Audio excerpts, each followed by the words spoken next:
Good morning. Just want to do a quick video about my YouTube channel. It's a DIY off-grid solar. So I try to show you what's possible with off-grid solar, but I'm not so much showing you how to connect it. You need to do your own due diligence when it comes to doing that. I'll show you some of the things, but I'm just a regular guy like you. And I watch videos, I read stuff, and I talked to people, and then I went and started connecting stuff. And I've been running off-grid solar for 5 years, and I run my air conditioning 100% off of solar. I run my pool pump 24 hours a day off of solar. I run 4 freezers and a fridge freezer 24 hours a day off of solar. I run my pool heater in the wintertime completely off of solar to heat my pool to 86 to 89 degrees. So I'm going to show you what's possible and the things that I run and how I did it, but I'm not trying to show you how to connect everything together. That's up to you to do your due diligence and make sure that when you're installing it, when you design it, you know what you're doing. Talk to people. When you go to order the stuff, talk to the technicians and ask them, is this everything that I'll need? How should I go about connecting it? And they'll help you out. They're trained with the products that they sell and what you'll need to be able to do your project. I'm just a regular guy doing this, and I just wanted to share with you on my channel that I can air condition my 2450 square foot house and a 600 3-car tandem garage completely off-grid solar. And it is possible, but you know, I show you what I did to do that, but that doesn't mean that you gotta go out and follow what I did. I'm just showing you what I did. So figure out what it is. Now, I will say this. 5 years ago when I started, they did not have a hybrid mini split that they have now, an EG4. These 12 solar panels right here run a 12,000 BTU that you can use up to 650 square foot room. You can run during the day, just the solar. You don't need inverter or any battery at all. You can just run it off these solar panels. And then at nighttime, you can either hardwire it, have an electrician hardwired into your electrical panel, or run an electrical box over by it and hardwire it in, or put a plug on it and plug it onto an outlet. Like I have a solar outlet down there that I ran the wire to. It's not for grid, but it's solar. Or I have a grid outlet, like, oh, there it is. Like right here. So you could do that. But I ended up putting a 12 gauge extension cord on it and plugging it into my off-grid solar outlet. And that works perfect. It just complements. So if I need 800 watts and I can only get 600 off my solar at that time in the morning or afternoon, it'll supplement from the grid only 200 watts. So here's the EG4. They did not have this available when I started doing off-grid solar. But those 12 solar panels out there are directly wired into this. That solar does not go into an inverter or a battery bank or anything. It goes right into this. And then this right here is a 12 gauge extension cord, and I run that from the electrical on this into my garage and plug it in, and I'm able to run that with just those 12 100 watt solar panels. You can go up to like 16 or 1700 watts. The more you have, closer to 16 or 17, I can't remember which one the limit is, but you can connect up to that. But the more that you have, the sooner it's going to kick on in the morning on completely running on solar, and the later in the day it'll run with more. But I have it where I have it plugged into my off-grid solar outlet, so I'm not really worried about the extra. But I could put another 6 or 7 of these out there and connect, you know, like 16 or 1700 watts total. But I find that it would be another 4 or 5. It's 1200 watts or 12 100-watt solar panels. So, but, you know, I'm showing you that how you can do it. That's actually a solar array, aluminum solar array in the back that I modified to be able to use to mount 12 solar panels, because that's more like for about 5 of these bigger solar panels, 4 or 5 of those. And I actually made it into 2 separate solar arrays, and then I added a piece of wood in the middle so that I could connect, screw down the solar panels in the middle into the wood, so that if a wind comes along, it won't be able to move those solar panels. But I don't use my raised bed garden in the summertime, so I use that for the mini split in my garage, and it does an excellent job. I mean, I've had it on high and I can't get it to go over 1,000 watts. I don't know, maybe you can, but it's like 980 watts is the highest I've been able to get that. And that's having it plugged into the solar outlet as well, so it could supplement it if it needs to. But mine's using less than 1,000 watts per hour, even when it's 113 degrees outside. So it's a 22 SEER on that, so it's a good SEER on that. But you know, for that, you can get away with buying I wouldn't run an extension cord more than like 10 or 15 feet, but I'd buy like a 25 foot.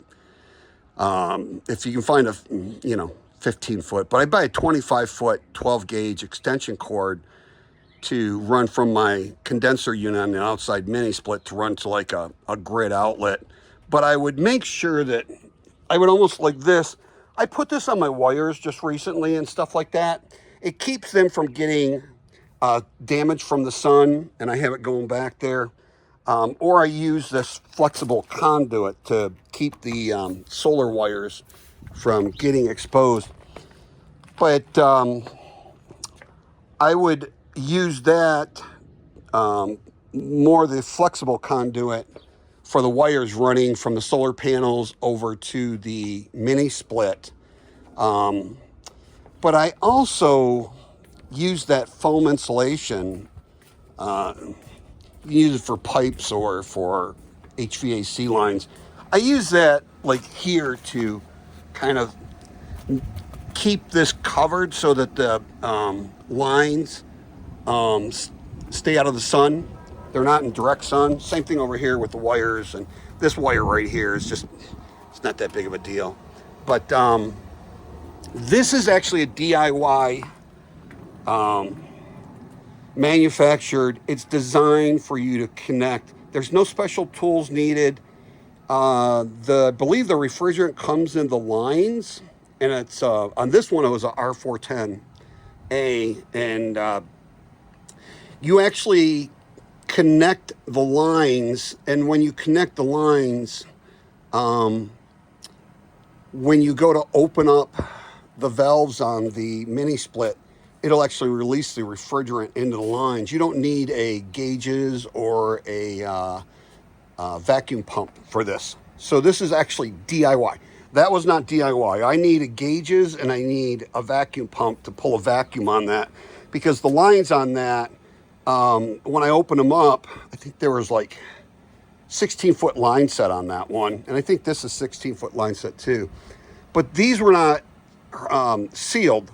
And those were because the refrigerant was in them. They have a system that once you go to connect it and use a crescent wrench on that, it will open up the line set only when you do that, when you go to tighten it down. This one, you have to actually open the valve on the outside condenser unit.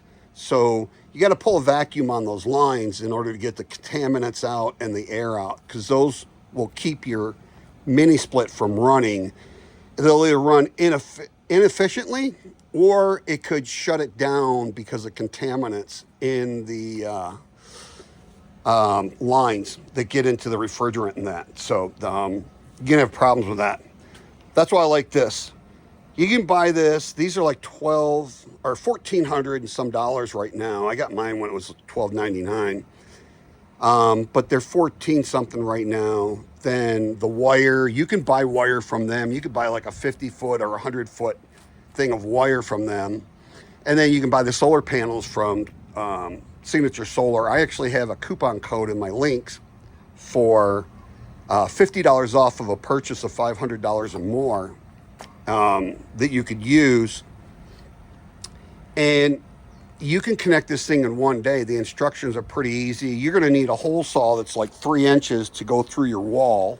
So you got to go through your wall. I run my input for my mini splits down here on the bottom. This is my west wall.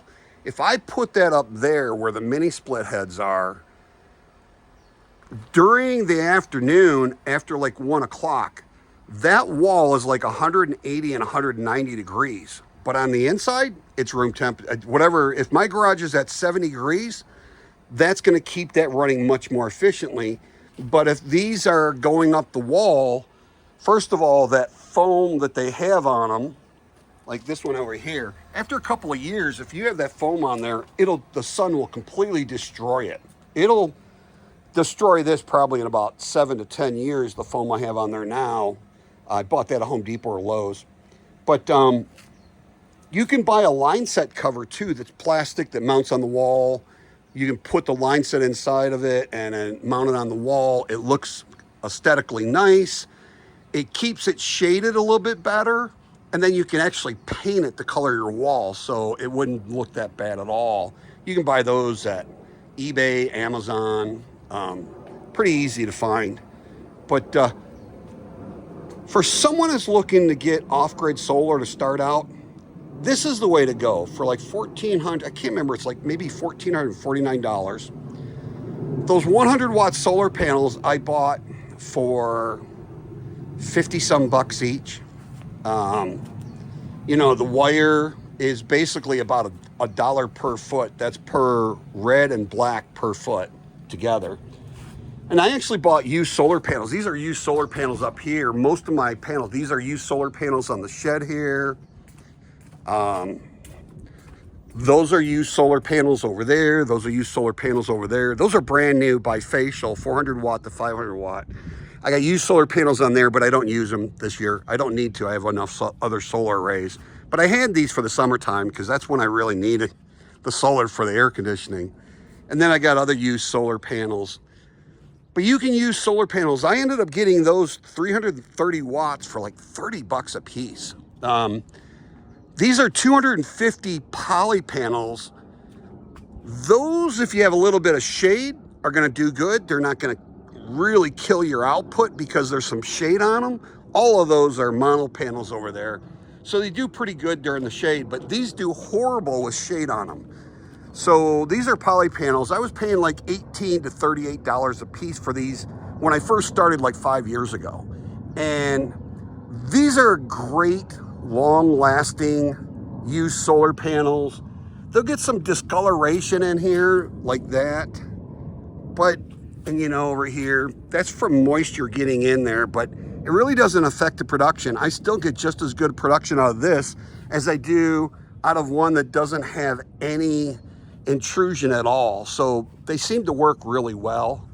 But you know, you can get these, usually you can get these about 30 to 40 bucks a piece for these poly panels that, you know, are used. They're probably about anywhere from 5 to 10 years old that you might get, maybe a little bit younger than that, but they work great. This is hooked up to one of my inverters. I got 10 in series. I parallel those together, and they work just as well as those 10 400 watt bifacial up to 500 watt.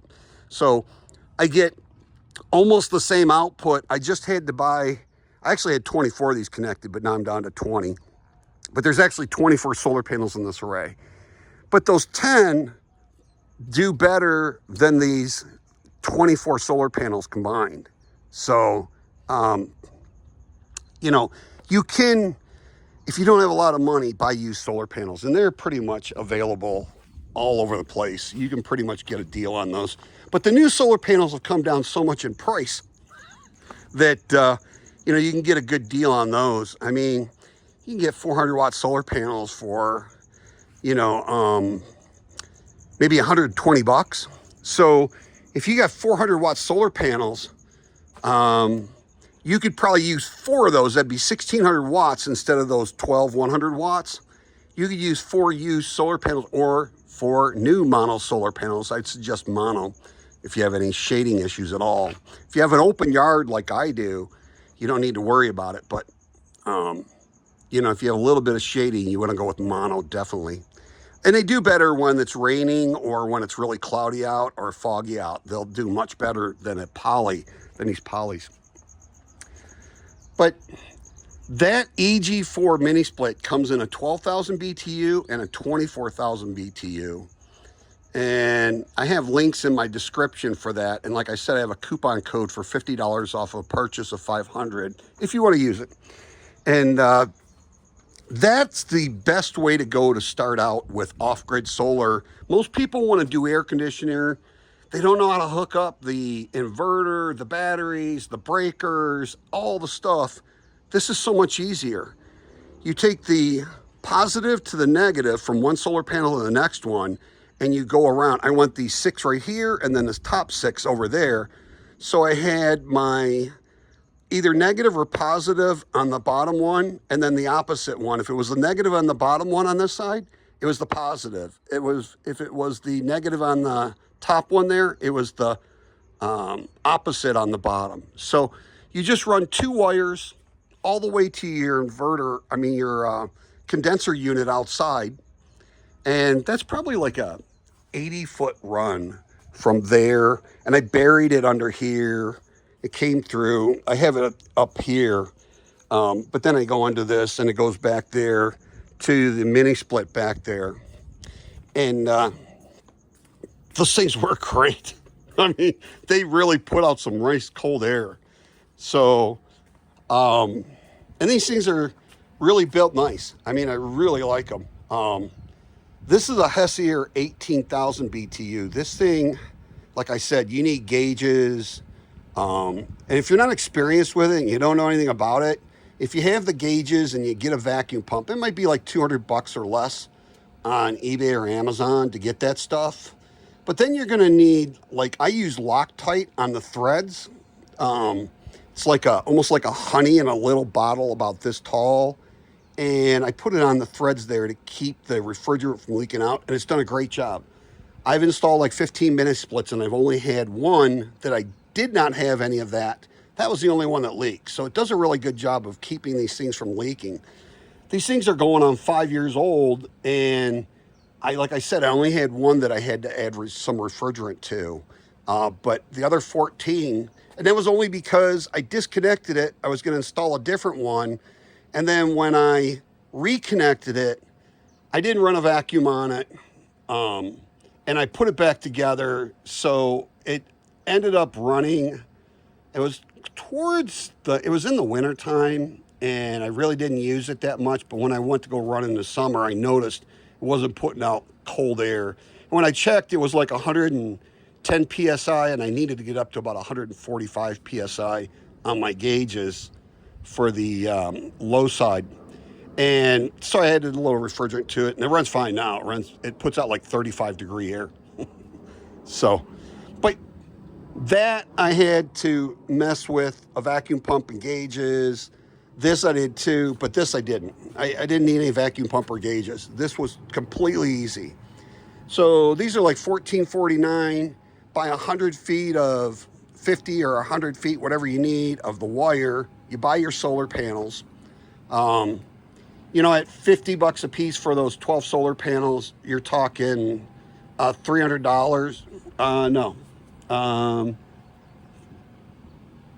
$600 if you buy 400 watt solar panels. You want to look at the specs in the manual because you want to keep your voltage. I think you want to keep your voltage below like 360 or 380 PV DC volts off the solar panels, and you want to be above like 90 some or something like that.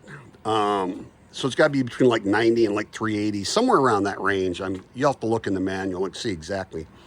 But and you want less than 18 amps coming in. So you want to put your panels in series, not in parallel, because when you put them in parallel, you increase your amps, but when you put them in series, you increase your voltage, and you keep your amps at, you keep your amps at the same.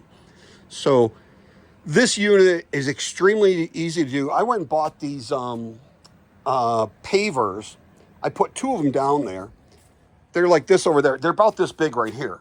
So here's my foot. I think they're like 16 by 24 or something like that on these pavers. I bought 2 of them. These are different pavers than those, but I bought those at Lowe's.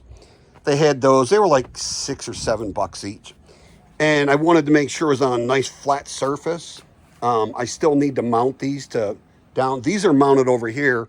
I have some rubber bushings there, and then I drilled into my pavers and then put an anchor in there. And it's a type where you put it in there and you pound it in, and then you take the bolt off or the nut off, put the mini split on, and then put a washer, lock washer. Well, you put that rubber washer in between the paver and the mini split, and then you put a washer, lock washer, and the nut on there, and it'll be solid where it won't move. You can mount these on the wall. I would definitely use those rubber washers, but you could get a little bit of a vibration. I have this mounted on my motorhome back here, a 9,000 BTU. It's a Zocop. It's on eBay and Amazon. But it gives me a little bit of a vibration noise. Even though I have some rubber grommets on there, I'm gonna have to put rubber like on this side and that side where it touches the mini split. And I'm picking up a little bit of a vibration while I'm in there that I can hear it. If I do that, it'll get rid of that. It'll dampen that vibration. But this is, those 2 are in the garage. That's a 12,000 BTU. This is 18,000. So that's 3 ton of air conditioning in the garage. This uses less than 1,000 watts. This will use about 2,600 to 3,000 watts, depending on how hot. The hotter it is, the more watts it uses.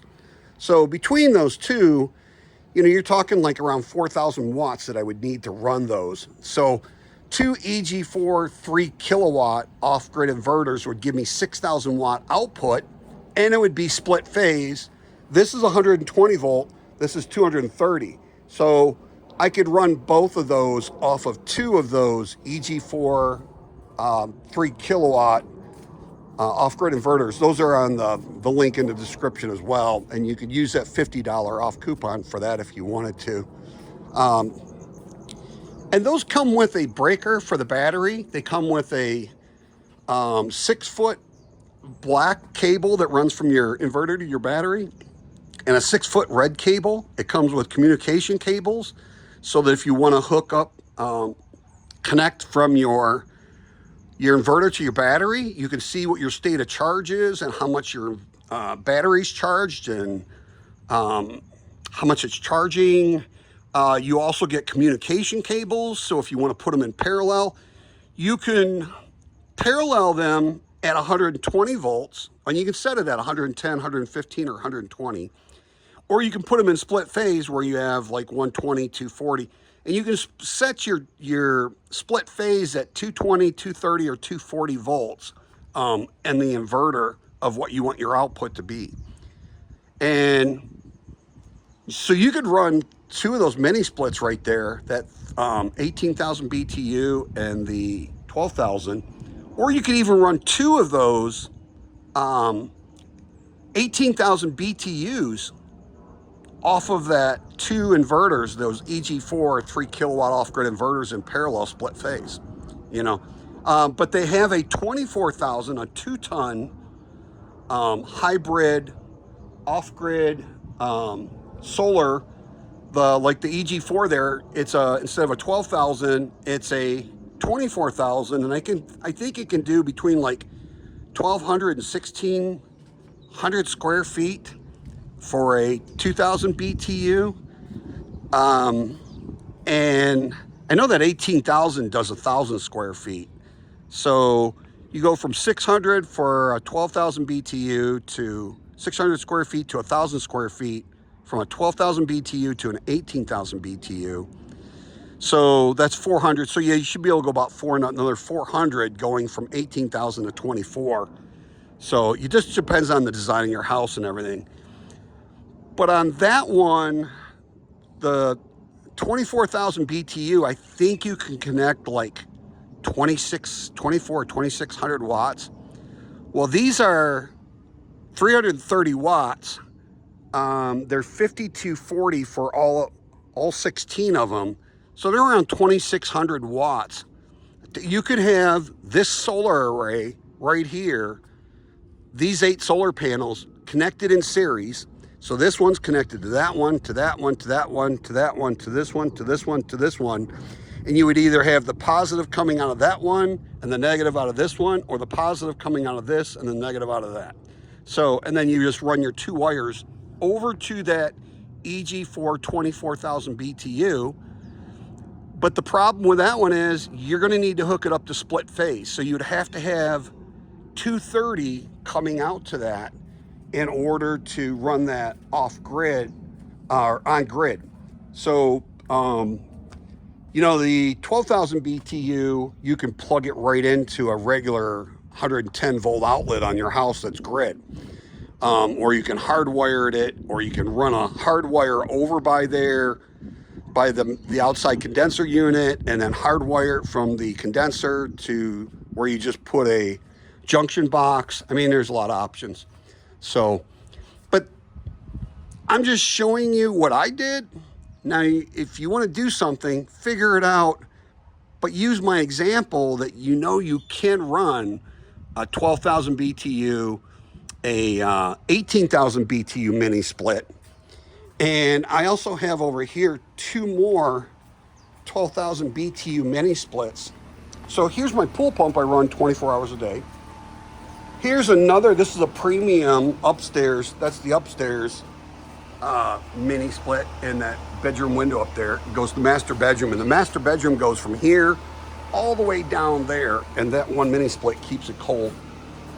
There's my mini split blowing the length of the wall. It's mounted over here at the glass door, and it blows all the way down to the end in the office and the laundry room.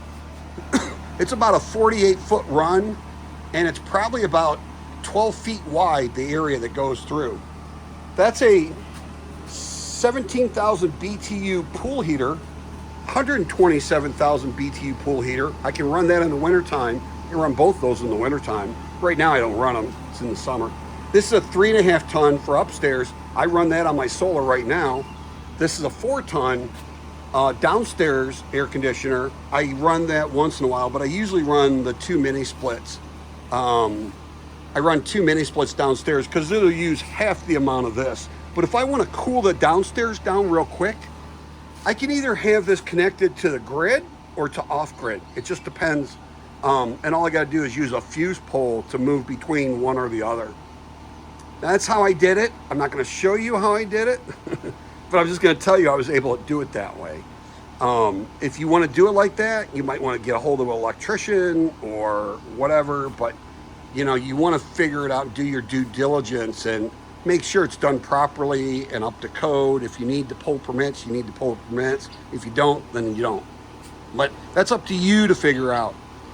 But both of these air conditioners, I can either run them on grid or off grid, and it only takes me like 2 seconds to switch them between on grid and off grid. So, and right now, I can run all of this air conditioning from my house and my garage. I can run either heat or air conditioning, and my electric bill's around $1,500 a year. But the amount of money I make off of advertising on YouTube, the little bit that I make, actually covers the difference. So the YouTube money I make actually pays for my electric bill. So I actually don't even have an electric bill from my off-grid solar system. My off-grid solar system is completely paid for itself back. And on your income taxes, you got to check with your account, whatever. But from what I saw on there, if it's solar panels and it's battery storage, you can write those two off on your federal income tax. And the state income tax varies a lot from state to state. I don't know if you can claim anything on there or not, but just in my savings alone, I use 3 times the amount of electricity now than I did when I was on grid only, because I don't have to keep my house at 81 during 81 to 85 during the day, and then when I get home 78 to 80 degrees overnight. I can actually put my house at 70 degrees during the day and 74 at nighttime if I want to, because my electric bill is, I cut it by about 80%. And these pool pumps, this is a variable speed pump. I used to have a 1 horsepower pump, and I run that thing for 8 hours, and my God, that was like, 8 kilowatts a day that I was using just on that. And in the summertime, when it's 17 cents a kilowatt hour times 8, and then I'd still have algae in my pool. The nice thing about running your pool 24 hours, never any algae. Even when I forgot to put chlorine in, there was no chlorine in there for like a month. And in the wintertime, I don't put really chlorine in my pool because algae can't grow in the cold water.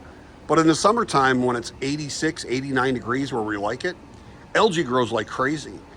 But as long as I have that water moving at like 1300 RPMs overnight, algae doesn't grow. It cannot grow in my pool. And I keep my pH level up a little bit higher than what they say you should have your pool level at. I just keep a little bit. If it's a high pH level, algae can't grow.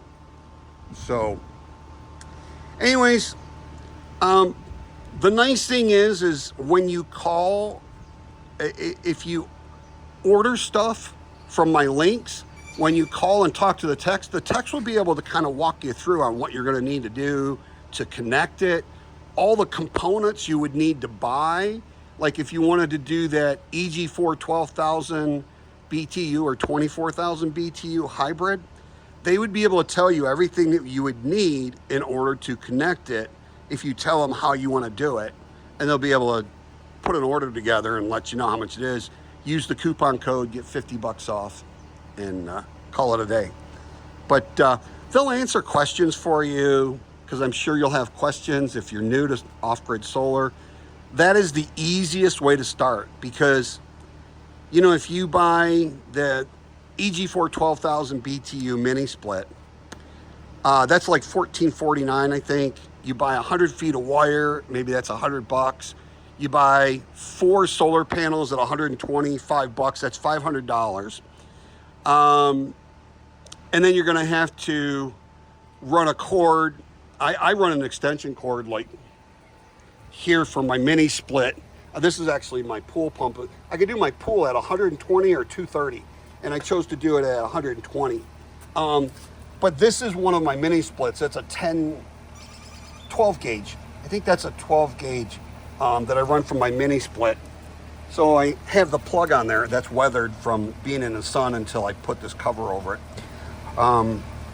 But it's like this on one end where I can just plug it in, and then it is wired in right here. You can see it's wired into this electrical right here. So I've had no problems with that at all. It doesn't get real hot, or even when it's 115 degrees out, I can run that thing and it's not any problems, because it's only like about 6 or 7 feet from there to there. So it's not a big distance. So, you're looking at those costs for that. You're looking at $14.49 plus 100 for wire, $15.49. Say 50 bucks for an extension cord. That's $1,600. Say $500 for your solar panels. That's $2,100. And then if you want to buy a solar array, they have these aluminum solar arrays at Signature Solar. They sell out pretty quick. But these are aluminum solar arrays that I mounted to wood in there, and those would hold 4 of those solar panels easy. They hold like 5, up to like 5 solar panels. So you could do that. That's like $379, I think, for that aluminum array. I built a wooden one from Home Depot and Lowe's for 150 bucks. So that one's wooden, 150. This is 379. I like this because it's aluminum and it's a lot easier. And then I put a 2x3 right here on here, bolted it in right there. You can see the bolt right here and up there. And then I just used this is actually carpeting, a strip to, like if you have linoleum carpet and you want to seam it together, you use this. This came in like a 12 or 16 foot piece. I cut in 1.5 inch, put a hole in it. And I use screws, like 3-inch deck screws that won't rust. And I put those down there. And then I use the regular aluminum hardware here to mount the panels on the top and on the bottom here, all the way across. So, you know, you're talking around $2,500 to put in a mini split. But if you wanted to do a inverter and a battery, you could get a mini split. Like these mini splits are anywhere from on sale. I can see them as cheap as $400 to $1,200. But if you're running this thing overnight on the grid, you're going to be using 1,300 watts. You're going to be using around 13, 14 amps per hour when it's 115 degrees outside. As where my other one, I could put that in evaporative mode and it would use around 250 watts at the most overnight per hour. So I can run that thing for 5 hours compared to one of these. Now they're like $400 to $600. This one's like $600-700 right now. That one's the same thing, around $600-700. You can get a cheap one, but it's going to use a lot more overnight. So if you're trying to run it overnight, that EG4, you can set that thing to where there's a grid limiter on there where you can use less than 600 watts. If you want to put it on economy mode, it'll use even less, maybe 350, 400 watts. If you put it on evaporative mode, you can get it like 160 to 250 watts per hour. So it's more expensive. It's like twice the price, maybe 2.5 times the price, but it's going to use a lot less. Now, if you go with one of these and you want to run it on an inverter, because that you can't do direct solar input, you would have to buy a battery. 148 volt battery is going to run you with freight. You're going to have to use freight because you can't ship those FedEx or UPS on those big batteries like that. For a 5120 volt, 5 kilowatt hour battery, you would need at least one of those. Those are like, they're anywhere from $1,100 to $1,500 a piece, and they're $250 to $350 for freight. And then you need to buy the inverter. The one inverter that I have is $674. If you wanted to do the 18,000 BTU, you'd need to buy 2 of those inverters. So that's like $1,400. So it's a lot more expensive to buy the cheaper mini split and having to do the inverter and the batteries and everything. And then you're going to have to sit there and run the wire. But it's a lot easier. Then you're going to need to buy the vacuum pump and the gauges for these, because on these you have to pull a vacuum in on the line. So when you have that line set, you're pulling a vacuum on this line set that goes all the way up in there. And there's no valve shut off on the head unit. So you're basically the high side, you're doing a vacuum pump off of your low side, I believe. So you're vacuuming from your low side all the way through your high side, come back here. It's like a loop. So if this is 16 foot, you really have 32 feet between your high side and low side. You're pulling a vacuum, getting the moisture and contaminants out of there before you can do that. So you'd have to run that for a minimum of a half hour and then wait another half hour to make sure there's no leaks and the needle doesn't move on the gauge. And then at that point you can disconnect it, and then you could release the refrigerant, which the refrigerant comes in the compressors in these. And then you can start your unit up. but you have that extra cost of at least probably around $200 to buy gauges and a vacuum pump. I don't know, you might be able to find them cheap for 150. But then you're going to have to do your due diligence to figure out how to use the thing and everything. So it's a lot easier just to get a crescent wrench, connect it, and you don't have to use the vacuum pump and the gauges, and you can call it a day. And you don't have to worry about it leaking out or anything, because when you hand tighten it, until you start using a crescent wrench a couple of turns, until it reaches that rubber seal in there where it's not going to leak, it won't start releasing that refrigerant. And it's not going to really release it, but maybe an inch, because you're going to have to use an Allen wrench to open your high side and low side in your condenser unit outside in order to release the refrigerant into your compressor and into your lines. So I think it's a much easier and a cheaper option to go with the EG4 hybrid mini split. Like I said, they didn't have that around when I first started. So I ended up doing solar so I could run my 3.5 ton upstairs and my 4 ton downstairs. And works out nice for me. You know, I like it. Right now, I have it set at 75 degrees upstairs. It is 100 degrees outside. It's 100 degrees outside, it says 75, and that whole time that compressor wasn't kicked on the 3.5 ton. This just kicked on. This is my 3.5 ton, and that's actually running off of my solar panels right now. And that's probably using around 22 amps. And it's probably around 3,000 watts is what I'm using right now. Somewhere around those ranges.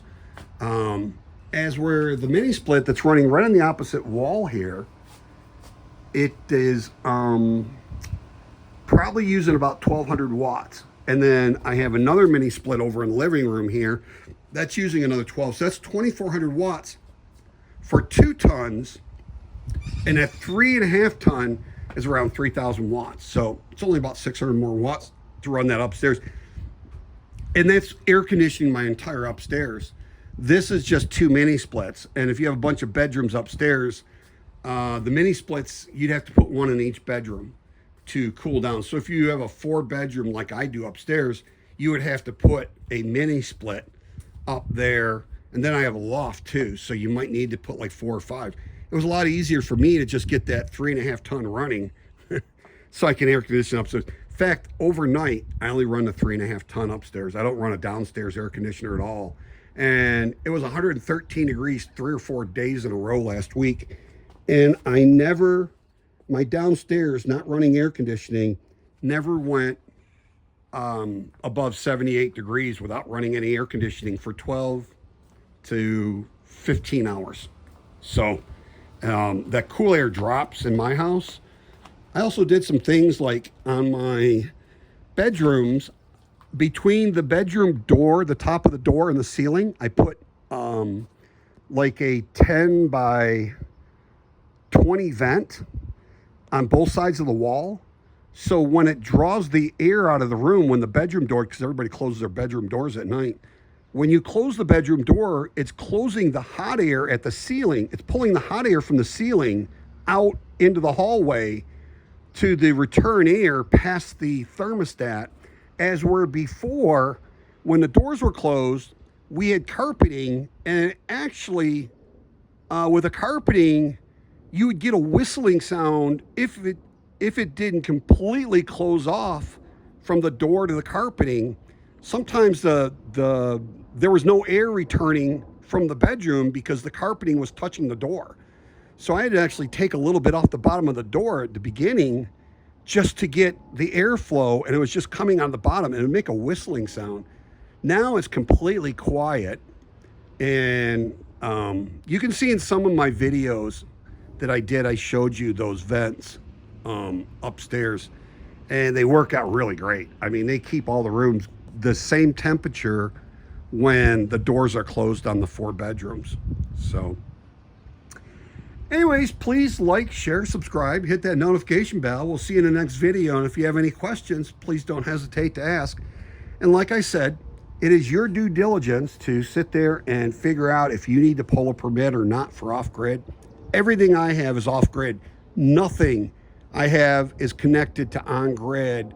I can, if I wanted to, plug in some of my, like those two mini splits and the pool pump. I could plug those into the grid. There's a grid plug right there, but I produce enough electricity and have enough battery bank. I don't need to. But everything, I had to run wires from my inverters to anything that I wanted to run.